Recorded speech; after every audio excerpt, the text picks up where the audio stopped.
Hi everybody, we are so excited. We have created these leotards that these guys are wearing today, and we've actually been using them the last 5 months, and I think they've been really beneficial and helpful to my dancers, so I'm so excited to be able to put them out there for everybody else. I was trying to get them to understand alignment when we were doing a leg hold, and so we used some masking tape and we just taped them in a T on their bodies, and it was like a light switch for them understanding a lot more the alignment side of it, except for the fact that the tape kept falling off. And I was like, oh, I wish we had a leotard that just had these lines on it. And then I was like, oh my gosh, we should make a leotard that has these lines on it. So we've been working really hard to make leotards that are super comfortable, that they're also really cute, and also still have those lines for that benefit.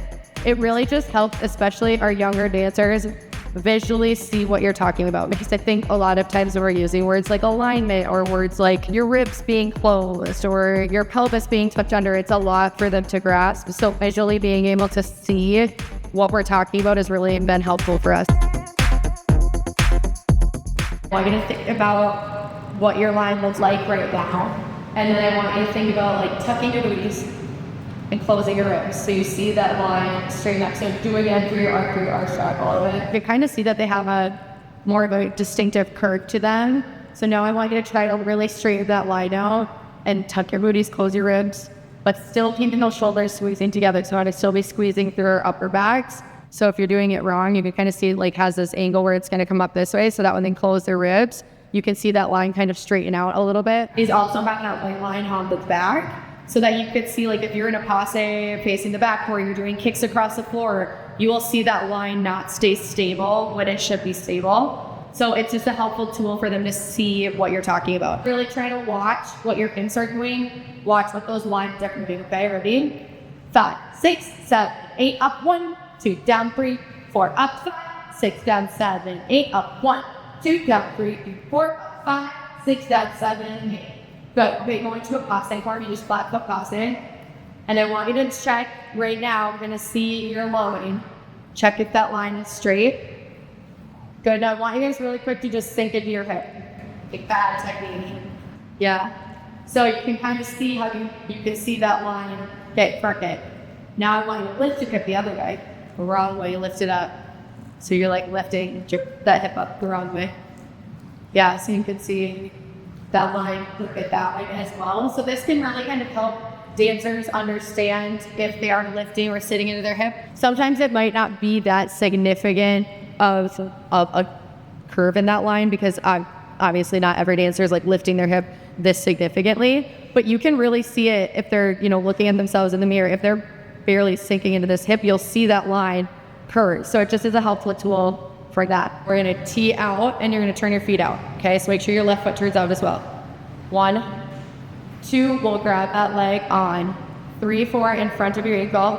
And then we're gonna bring it up 5, 6, 7, 8. We're gonna try to hold for 1, 2, 3, 4, 5, 6, 7, 8. Okay?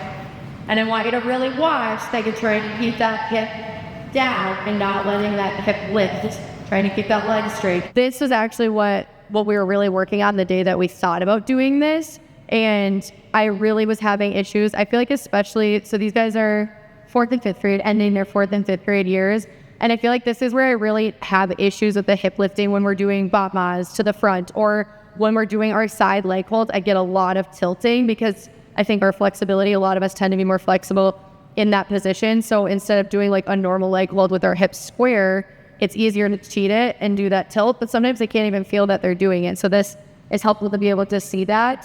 So that's what we're gonna show you right now. Ready? 5, 6, 7, 8, out, 1, 2, back, 3, 4, up, 5, 6, 7, now hold, 4, 8, 7, 6, 5, 4, 3, 2, 1, and down. I want you to think about that placement of the arm so that we're not pinching and crunching in here, that we're still lifting nice and long.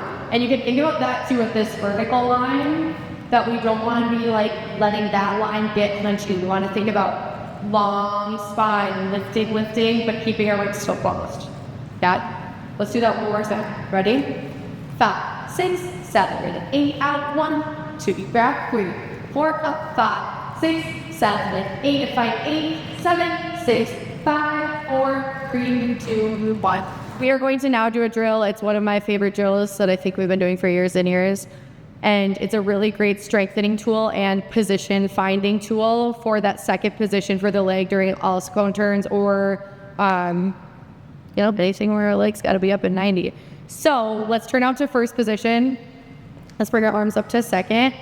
Okay, we're going to tanu that right leg out to find your natural turnout position. So we don't want to crank that leg too far. We want to keep it in our natural turnout. We're going to lift and hold that leg and back down. So what we're doing is what? Keep that line really straight, right? So as we lift that leg, we're not lifting from our hip, right? We're squeezing, lifting from our core, and we're keeping that line really nice and straight, okay? Ready? Turn out that left foot. I want you to engage your glutes, engage your core, shoulders down in your back, ribs are closed, lifting, long necks, ready? 5, 6, 7, 8, up, 1, 2, and down.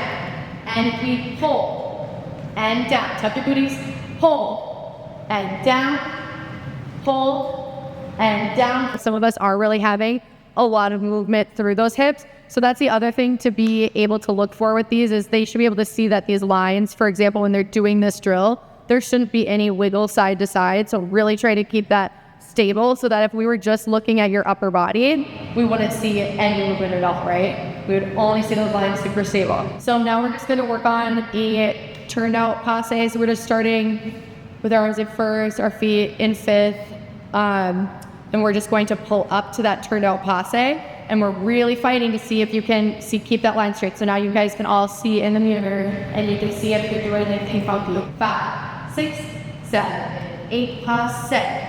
2, 3, 4, and hold. 6, 7, and 8, and down. 2, 3, 4. Can you feel if you're wanting to lift those hips or sink a little weird, right? Lift and hold. 2, down, 3, 4, and up. And down, 7, 8, we hold, and down, and hold, and down. Think about your turn, hold, and down. So a lot of times when I have dancers learning how to do leg holds, we've talked about it a lot, so they've gotten a lot better at it. But I get where they really are lifting their hip like this. So really working on that square, so sink that hip down, square it up appropriately, how it's supposed to be. Good, so this line is really built that start understanding how to actually grab that leg, and then working that flexibility of pulling that leg then from there up while still keeping their hips square. This can help them too, the line can help so that they can really focus on bringing that line into a nice straight tilt position. So they're working, they can't see themselves right now. Great, but when they can work on getting that line into a more straight position. So when they're in that tilted position, that they can see that their line is actually in that tilt too, especially. And then I really like to utilize this line. We guys go into a tilt one more time. Because something I see dancers do often is the leg where they do this and they lean in towards their leg in their tilt. And we want to think about that length of our upper body. So you can kind of show them that even in whether it's in a picture, okay, you can come out of it, whether it's in a picture or you're actually showing them in the mirror, but they can see like, oh my gosh, I actually am leaning my head in towards my leg and I'm not thinking about that length and seeing that line being in a nice straight line and seeing that weird curve at the top of that centered line. So that's really helpful. And even in video, like we video a lot at class and we've actually worn these all year where they wear their black leotards on one day of the week and they wear their pink ones on the other. And it's really started helping us catching things in videos too. Like, do you guys feel like you can see some that you're doing with the lines if you ever watch like class videos?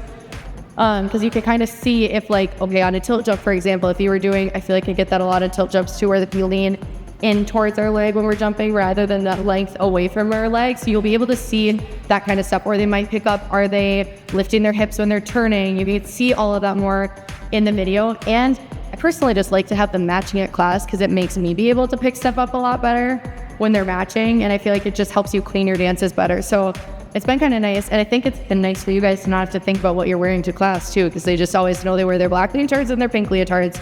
And it's been really awesome.